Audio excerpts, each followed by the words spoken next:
2공방 끝나고 이제 어떤 거죠? 3공방으로 갑니다. 네. 그러니까 3공방이니까 1공방에 계신 분들, 2공방에 계신 분들에 비하면 엄청 성장한 거예요. 그러나 4공방에 계신 분들이 보기에는 별로 성장하지 않은 거고 7공방에 계신 분들이 보기에는 아직 성장한 게 아니죠. 근데 당사자들이 보기에는 뭐 있어요? 성장했어요. 그러니까 어떤 마음이 생길까요? 이제 쉽게 선줄로 생각하는 마음이 생기겠죠. 그걸 이해하시면 됩니다. 그거 이해하시고 천천히 보도록 하겠습니다. 3공방. 이승의 기양살이를 하는 동안은, 기양살이가 마음에 들지 않으시면 그냥 나그네로 바꾸시면 됩니다. 나그네, 순례자 그러잖아요. 베드로 사도는 나그네라 표현을 했고 보편적으로는 다 순례자라고 표현을 하잖아요. 순례자. 이승의 기양살이를 하는 동안은 영혼이 높은 상태까지 올랐다 해도 마음을 놓을 수 없다는 것과, 그러니까 선줄로 생각한 자는 뭐라는 거죠? 넘어질까 조심하라는 말씀. 그러기에 두려운 마음을 가지고 살아야 함을 들어마라. 여기서 이제 두려워하는 마음은 율법으로 인한 두려움이 아닙니다. 율법으로 인한 두려움이 아니라 빌립보서 2장 12절에서 말씀하시는 두렵고 떨리는 마음으로, 두렵고 떨리는 마음으로. 그러니까 이런 마음이에요. 혹시나 내가 무엇을 선택했을 때 하나님께서 기뻐하지 아니하실까봐 갖는 두려움. 그러니까 벌받을까봐 하는 두려움이 아니라 혹시나 하나님께서 기뻐하지 아니하실까봐 갖는 두려움. 의미를 아시겠죠? 그러니까 1공방에서 갖는 두려움은 뭐냐면 벌에 대한 두려움이에요. 근데 지금 3공방부터 받는 것은 벌에 대한 두려움이 없다는 건 아니지만 벌에 대한 두려움보다는 하나님께서 기뻐하지 아니하실까봐 갖는 두려움, 이 부분들을 꼭 구분을 해 주셔야 됩니다. 네, 1번부터 보겠습니다. 이상의 모든 싸움을 주님의 자비로 여기고, 어쨌든 분심도 아예 없어지는 건 아닌데 많이 내면화되고 산만함도 많이 내면화됐다는 그런 의미에서 봤을 때 사단과 싸움도 승리하고, 이렇게 이상의 모든 싸움을 주님의 자비로 여기고 끈질긴 노력으로 제3공방으로 들어간 그들에게 행복하여라, 주님을 경외하는 이를 애워주는 말밖에 무엇이 또 있겠습니까? 나같이 머리가 무딘 사람에게 주께서 이 시편의 뜻을 당장 깨우쳐 주심도 결코 작은 은혜로 생각할 수는 없습니다. 그렇습니다. 여기 행복하여라 하고 우리를 부르는 것은 충분한 이유가 있습니다.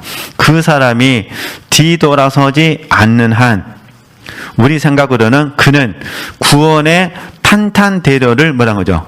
걷고 있는 것이 분명하기 때문입니다. 그러면 자, 우리가 마태복음 7장 말씀으로 제가 다시 좀 잘 아시는 말씀이지만 설명하게 되면은 마태복음 7장 말씀에 좁은 문, 좁은 길 이렇게 이제 표현이 되어 있어요. 이게 좁은 문, 좁은 뭐라는 거죠? 길. 근데 좁은 문은 믿음의 길이잖아요. 믿음의 길. 물론 우리가 이제 제자의 길, 우리가 또는 영성의 길 다 이렇게 붙일 수 있죠. 믿음의 길에 사실은 시작한 거예요. 좁은 문은. 그리고 이제 좁은 문을 통과한다면 어떻게 될까요, 이제는? 진짜로 좁은 길을 가는 거죠. 그리고 저희들이 신앙의 여정이라 불러요. 신앙과 같은 말은 믿음이니까 같은 말이니까, 그러니까 믿음의 뭐가 되는 거죠? 여정이 되는 거죠.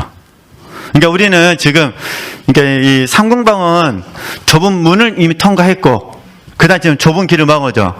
가고 있다는 거예요. 그러니까 스승님의 입장에서 봤을 때, 지금 아비라테에서는 스승이잖아요. 멘토니까. 수녀들을 바라봤을 때 삼공방에 들어온 그분들이 정말 뭐라는 거죠? 대단하다고 칭찬해 주는 거예요. 지금 좁은 길로 뭐 했었다? 들어섰다. 여러분들은 지금 잘하고 있습니다라고 칭찬해 주는 거죠. 그러나 우리는 알잖아요. 이제 이 길을 통과하고 나서 계속 가고 있는 길이지만 어느 정도 경험을 했기 때문에 이 좁은 길은 날마다 매일이잖아요. 지속적으로 가야 되는 길이잖아요. 그러잖아요. 그리고 이 좁은 길이 사실은 이제 구체적으로 십자가의 길이 되는 거죠. 그러니까 이 훈련을 하나님이 우리에게 지금 시키시고 있는 부분이죠. 그러니까 계속해서 우리는 죽을 때까지 이 좁은 길을 가는 겁니다. 죽을 때까지. 단지 이 좁은 길을 걸어갈 때 이제 잘 연단되신 분들은 이제 상관치 않고 가는 것 뿐이고, 문제가 없다는 것이 아니라 문제는 있는데 상관하지 않으면서 주님의 뜻을 이루면서 가는 거죠. 우리가 주님께서 목회를 하시는 과정을 잘 보시면은 사실 주님은 모르겠어요. 낙타를 타고 가셨는지 말을 타고 가셨는지는 잘 모르겠어요. 성경에는 그건 기록되어 있지 않거든요. 보통 우리가 추정하는 거는 걸어서 다니셨을 것이라고 말을 해요. 걸어서 다니셨을 것이다. 그러면은 저희들이 우리 경험으로 반추해 보면 저희들도 걸어보면 아시지만 1시간에 많이 걸어야 4km거든요. 잘 걸었을 때 4km예요. 사람마다 다 형편이 다르잖아요. 그래서 오늘 1시간에 몇 킬로 걸을 수 있으실까요? 그러면은 통상적으로 젊은 사람들은 4km를 걸어요. 그래서 군인들이 1시간에 4km를 목표로 해서 행군을 하거든요. 그래서 300km를 걷는다 그러면은 대충 계산해가지고 일정이 짜지거든요. 그럼 우리 지체들께서 만약에, 진짜 어떤 젊은 사람들 좀 1시간에 내가 4km를 걸을 수가 있다. 그러죠? 그러면은 40km를 가려면 어때요? 40km 가려면은 10시간을 돼요. 근데 10시간 동안 계속 걸을 수 있어요? 없어요?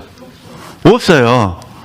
발도 부르틀 것이고 물집도 잡힐 것이고 배도 고플 것이고 그러잖아요. 그러니까 이게 주님의 그 목회 사역은 우리랑 다르기 때문에 우리가 40km 버스 타고 다니거나 택시 타고 다니거나 자가 운전해서 가버리기 때문에 근데 이게 제가 듣고 싶으면 사실 주님은 그 모든 것들을 100% 극복해 내셨지만 죄가 없으시니까 그러나 당신의 제자들은 사실 쉬운 문제가 아니었다는 거죠. 그러니까 우리도 마찬가지라는 거예요. 우리는 육체적인 이런 건 아니다 하더라도 우리가 이 좁은 길을 걸어가는 과정 속에서는 좋은 일도 있을 수도 있고 사실 좋지 않은 일도 있을 수도 있겠죠. 그러나 스승님의 입장에서 봐서는 잘했다. 그 말을 하는 겁니다. 그걸 좀 의미들을 말씀드리고 싶어서 다시 보겠습니다. 그 사람이 뒤돌아서지 않는 한 우리 생각으로는 그는 뭐라고요? 구원의 탄탄 대로를 걷고 있는 것이 분명하기 때문입니다. 자매들은 여기서 그 전의 싸움에서 승리를 거둔다는 것이 얼마나 중요한가를 잘 보실 것입니다. 승리한 사람에게 주께서는 틀림없이 양심의 안전을 주신다고 나는 믿습니다. 그리고 이 안전은 얕볼 수 없는 행복인 것입니다. 안전이라고는 했지만 안전성이란 이 세상에 없으니 내 말이 또 뭐란 거죠? 틀린 것 같습니다. 그러기에 여러분은 그 사람이 한번 접어든 길을 그만두지 않는다는 조건을 붙여서 내 말을 뭐란 거죠? 알아들어야 할 것입니다. 이 말은 어떤 분들은 상공방까지 왔다가 다시 뒤로 돌아가기도 하고 그런데 아빌라 테레스 입장에서는 절대로 뒤로 돌아가지 않는다라는 전제성 속에서 이제 3공방을 말하고 그 다음에 4공방을 말하고 그 다음에 5공방을 말하고 그 다음에 6공방, 7공방을 말하겠다 그런 의미입니다. 그러니까 우리 지체들께서 이제 어쨌든 저랑 같이 이 책을 읽기 시작하셨으니까 재미없다고 해서 그만두면 돼야 안 돼요. 저도 한 명 더 결석 안 하고 끝까지 갈 줄로 믿고 7공방까지 한번 가보도록 하겠습니다. 네, 여기까지만 하겠습니다. 네, 하나님께 영광 돌리겠습니다.